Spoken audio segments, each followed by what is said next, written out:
ముందుగా good morning sir అందరికి TV9 వీక్షకులకి and panel members అందరికి కూడా గుడ్ మార్నింగ్ సార్. సార్ ఇది 100% నేను చెప్పదలుచుకుంది శ్రీనివాస్ చౌదరి గారు కూడా చెప్పారు. అప్పుడు అది సిద్ధం సభ అనేది ఒక వీడుకోలు సభ కిందనే వాళ్ళు అంటే వాళ్ళంతా వాళ్ళే ట్రీట్ చేసుకుంటున్నారు. వాళ్ళకి అర్థమైన పరిస్థితి 100% వాళ్ళకంటే ఒక గ్రాండ్ గా వీడుకోలు సభ గ్రాండ్ గా చేసుకుంటున్నారు అంతే. మళ్ళీ అవకాశం వచ్చారా తెలియని పరిస్థితి కాబట్టి గ్రాండ్ గా చేసుకుంటున్నారు. నెక్స్ట్ నిన్న ఆయన సరే ఇప్పుడు ఉత్తర కొరియా ప్రెసిడెంట్ తో పోల్చినా ఇంకా దక్షిణ కొరియా వేరే ప్రెసిడెంట్ తో పోల్చినా పాకిస్తాన్ ప్రెసిడెంట్ తో పోల్చినా అది కొంతవరకు అప్రస్తుతమైనప్పటికీ ఆ ఛాయలు ఉన్నాయి కాబట్టి వాళ్ళు ఆ పేర్లు తీసుకున్నారని అనుకోవచ్చు. ఎక్కడ కూడా వైసీపీ ప్రభుత్వం నుంచి ఈ హామీలు అమలు చేసాం మేము ఇచ్చిన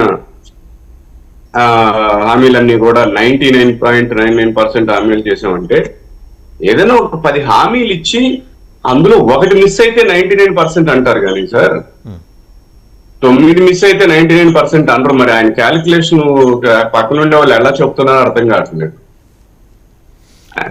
రెండు చెప్తాను సిపిఎస్ ఒకటి. దీంతో పాటు ఇంపార్టెంట్ అంటే తిరుమలరావు గారు ఇంకొక ఇంపార్టెంట్ విషయం, ఈ రోజు ఏంటో మీ కాపునాడు ఒక సంచలనమైన నిర్ణయం ప్రకటించబోతోంది అని తెలిసింది. నిజంగా అంటే ఇంత తెలిసిందంటే ఎంత నిజం? ఇద్దరు ప్రముఖ నాయకుల్ని కుల బహిష్కరణ చేయబోతున్నారట మీరు, నిజమేనా ఇది? అటువంటి సందర్భం అటువంటి చర్చ ఏదో జరిగింది. అవునండి, కాపునాడు రాష్ట్ర కార్యదర్శిగా ఈ విషయాన్ని తెలియజేయడానికి కూడా నేను చాలా ఆనందపడుతున్నాను. ఒక కాపుగా చాలా గర్విస్తున్నాను. ఎందుకంటే వీళ్ళు ఒక కాపు కులం కోసం పోరాటం చేస్తున్నాను, రిజర్వేషన్ తీసుకోవడానికి పోరాటం చేస్తున్నానని చెప్పి పోరాటం చేసిన వ్యక్తి ఒక ముద్రగడ గారు. ఆ పేర్లు మీరు చెప్పకపోయినా నేను చెప్తున్నాను. అటువంటి ముద్రగడ గారు రిజర్వేషన్ కుదరదు ఇవ్వలేను అని చెప్పిన వైసీపీ ప్రభుత్వానికి ఎలా మద్దతు ఇస్తారు, ఎలా జాయిన్ అవుతారు? అది కులద్రోహం కాదా? నువ్వు కులంలో పుట్టిన వ్యక్తివి, కుల పెద్దగా ఎదిగావు. నిన్ను ఈ రోజు అడుగుతున్నాను, గత 35 సంవత్సరాలుగా నిన్ను ఏదో మన కులం కోసం పాటుపడడానికి చెప్పిన ప్రతి వ్యక్తి తరపున అడుగుతున్నాను. నేను ఇన్ని సంవత్సరాలు నేను గమనిస్తూనే ఉన్నాను. నేను ఎప్పుడు ముద్రగడ గారిని అయితే సపోర్ట్ చేయలేదు, వ్యతిరేకించలేదు. నేను ప్యారలల్ గా ఉన్నాను. కానీ ఆయన చేసిన పనులన్నింటినీ చూసాం. ఎందుకంటే ఆయన మంత్రిగా ఉన్నప్పుడు కాపు కులస్తులు ఎవరు ఇంటికి రావద్దని చెప్పేసి బోర్డు పెట్టిన సందర్భం నిజమే. ఇవన్నీ కూడా చూసుకుని ఇప్పుడు ప్రజెంట్ రిజర్వేషన్ కోసం పోరాటం చేసిన ఒక వ్యక్తివి నువ్వు రిజర్వేషన్ ఇవ్వనన్న వ్యక్తి దగ్గరికి ఎలా వెళ్ళి జాయిన్ అవుతున్నావు? కనీసం నువ్వు నీ వయసు ఏంది, నీ అనుభవం ఏంటి, నువ్వు కులం కోసం నువ్వు చేసిన పనేంటి, ఇప్పుడు చేసిన పనేంటి?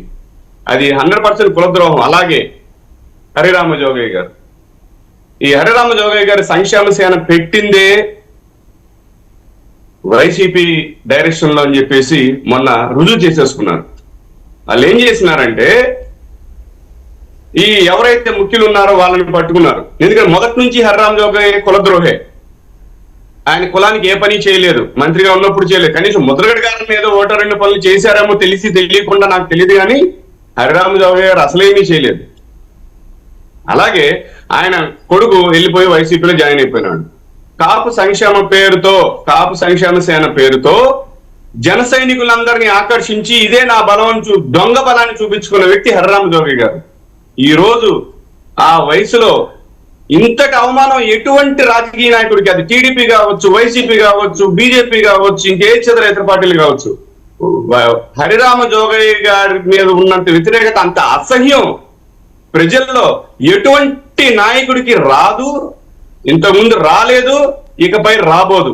ఈ వయసు ఆయన జీవితంలో, ఆయన జీవిత చరమాంకంలో ఎంతటి పేరు పోగొట్టుకున్నాడు, ఎంతటి అవమానం పోతే ఏ మనిషికి పగవాడికి కూడా రావద్దని మేము అనుకుంటున్నాం. అటువంటి అవమానం ఉంది కూడా ఆ ఫ్యామిలీ అలాగా ఇంకా ప్రజల్లో ఉన్నామని చెప్పుకుంటానికి ఇప్పుడు వాళ్ళిద్దరూ తిరుమలరావు గారు వాళ్ళిద్దరూ ఒక్క నిమిషం తిరుమలరావు గారు ఒక్క నిమిషం ఒక నిమిషం, ఇప్పుడు వాళ్ళు సొంతంగా నిర్ణయాలు తీసుకున్నారు, దానికి కులానికి సంబంధం ఏంటండి? చెప్పండి సార్. ఇప్పుడు వాళ్ళిద్దరూ సొంతంగా ఏవో నిర్ణయాలు తీసుకున్నారు, చెప్పండి సార్. కులానికి వాళ్ళ నిర్ణయాలకి సంబంధం ఏంటి చెప్పండి. మీరు మ్యూట్ లో ఉన్నారు. ఎట్లా సార్ సొంతంగా నిర్ణయాలు ఎట్లా తీసుకుంటారు సార్?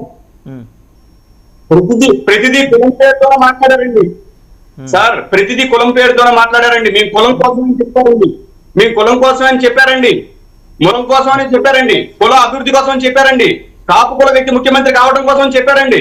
ఇవన్నీ కాదని చెప్పమని వాళ్ళ లేఖలే సాక్ష్యం అందరికీ. ఒకవేళ వాళ్ళు చెప్పలేదన్న వాళ్ళ లేఖలన్నీ అవేనండి. ప్రతి వ్యక్తికి తెలుసండి, ఇక్కడ ప్యానల్లో కూర్చొని ప్రతి వ్యక్తికి తెలుసు, ప్రజలందరికీ తెలుసు.